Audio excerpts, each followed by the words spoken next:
અત્યારે જો બપોરે કેટલા વાગે ને તમને પહેલા દેખાડી દઉં. તો 4:30 વાગવા આવ્યા છે ને કામ કરતા હતા ને ત્યાં છે ને થોડોક ફોન આવ્યો કે ભાઈ તમારું પાર્સલ લઈ જાઓ. આપણે એક પાર્સલ મંગાવેલું છે અહીંયા તો પીડ્યું. હા, તો એ આપણે હમણાં અનબોક્સિંગ કરીએ ને એની અંદર શું છે ને ઈ તમને હમણાં જણાવી દઉં. એટલે એક નવી વસ્તુ મંગાવી છે, એક નવી શરૂઆત કરવી છે. એટલે તો પહેલાં આને ખોલીએ ને પછી તમને દેખાડીએ. તો ગુડ મોર્નિંગ ગાઈઝ, કેમ છો બધા? મજામાં? બધા મજામાં જ હશો તો જો આજના વિડીયોમાં તમારા બધાનું સ્વાગત કરું છું. અને જો સવારમાં આપણે રોજની જેમ ભાખરી થાય છે, શેકાય છે ને અહીંયા જો ગાંઠિયા પીડ્યા છે ને ચાય તે આવી ગઈ છે ગરમા ગરમ. તો હાલો હવે ભાખરી શેકાઈને આવે એટલે આપણે પછી ગાંઠિયા છે, ચા છે એ બધું ખાઈને સીધું કામે ભાગવાનું છે. હારો પ્રકાશ એટલો પડે લે. આ તો 8-10 મિનિટની વાર છે. હાલો પેલા જલ્દી નાસ્તો કરી લઈએ. હવે અત્યારે જો ફાઇનલી ઘરે પહોંચી ગયા છીએ. બપોર થઈ ગઈ છે, ઘરે પહોંચી ગયા એટલે જો જમવા માટે બેસી ગયા. જમવામાં શું છે એ તમને દેખાડી દઉં. આ જો રીંગણા બટાટાનું શાક છે. એમાં જો આપણે રીંગણા નથી ખાતા એટલે બટાટા એકલા લઈ લીધા છે. આપણને ખાવામાં રીંગણા નથી ભાવતા, ચોખ્ખી વાત.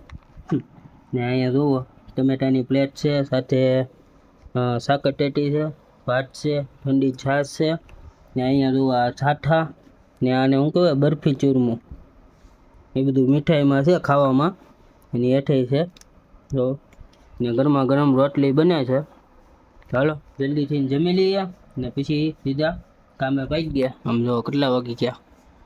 1:10 મિનિટની વાર છે એટલે જલ્દી જમી લઈએ. દરરોજ આવા સમયે જમવા બેઠા હોય.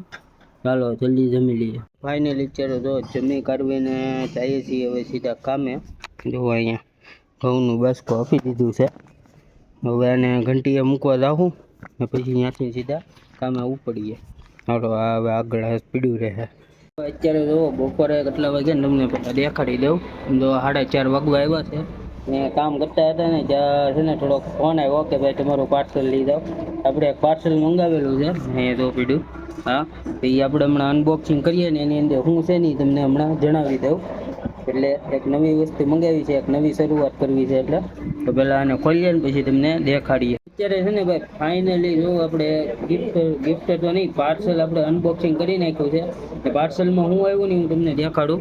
જુઓ આ પાર્સલની અંદર છે ને આપણે જે હેલ્મેટમાં મોટો બ્લોગર કહીએ, આપણે હેલ્મેટમાં લગાડીને ગાડીમાં જે શૂટ કરીએ ને એ આપણે મંગાવ્યું હતું. તો આવી ગયું છે. જો આ રીતના કંઈક પ્રોડક્ટ આવ્યું છે ને સાથે સાથે આ કોંગ્રેચ્યુલેશનનું કાર્ડ આવ્યું છે. You win up to 5 rupees, 500 rupees એવું કાંક છે. હવે એ આપણે જોઈએ પછી ખબર પડે. જો આ રીતના કંઈક પાર્સલ આવેલું છે. તમે દેખાણું નથી દેખાણું ભૂલાઈ ગયું જો અહીંયા, બરાબર. ચાલો હવે આને આપણે મૂકી દઈએ અને પાછા કામ ધંધે લાગી જઈએ. પછી આનું જે કંઈ પણ કાર્ય કરશું એ તમને દેખાડી દેવું જલ્દીથી. અત્યારે જો ઘરે પહોંચી ગયા છીએ અને જે જમવા તો નથી બેઠા પણ રોંઢો કરવા બેઠા છીએ.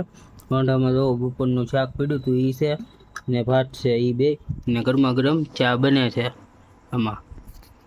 હાલો પહેલાં આટલું ખાઈ લઈએ ત્યાં ચા બની જાય.